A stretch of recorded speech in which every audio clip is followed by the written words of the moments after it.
going to be platforms moving away from under you. There's going to be water jets shooting out of statues. Worldwide, video games are a $1 million industry. Countries like America and Canada have generous subsidies for video game development. In Australia, it's a different story. Just coming out of college, a lot of people were, especially programmers, talking about what jobs they can get from overseas and that sort of thing. Mostly America and Canada, but Canada particularly because the government has been extremely supportive. And then when you contrast that to what Australia does for supporting the game industry, it's next to nothing. There's not a lot of avenues. You can do Kickstarters and possible campaigns and those sorts of things. We offer some funding through our incubator program, the AIE does, but there isn't.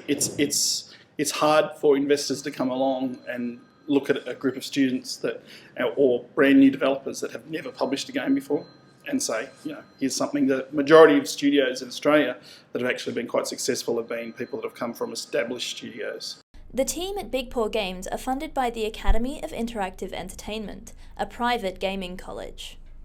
Well, we all studied our different disciplines, so programming and art, and then we did the incubator course where we learned about actually starting a business and trying to run it.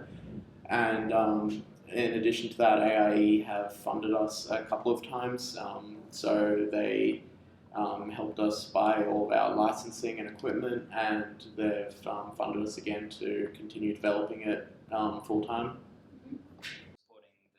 They say the option for many Aussie developers is to find work elsewhere. So people have to do the toss-up. Well, do I want to be with family and friends over here, or do I want to have to pack up all the stuff and ship out in order to get a worthwhile job or an industry-advancing job?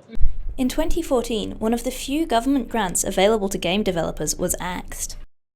One thing that was really sad that happened when the funding got cut for the Australian Interactive Games Fund was Screen Australia, who was administering that fund, saw that move as being a strong message from the government that games were not an area that they were supposed to be funding.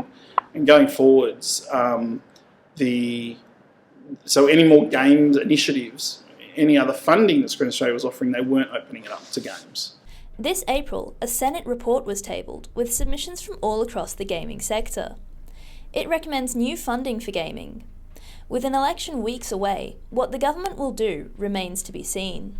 One of the things I meant to mention when you're talking about the Australian Interactive Games Fund is that $20 million over several years, in the big scheme of things, is fairly insignificant to the games industry. If you're talking about some of the big games that get developed.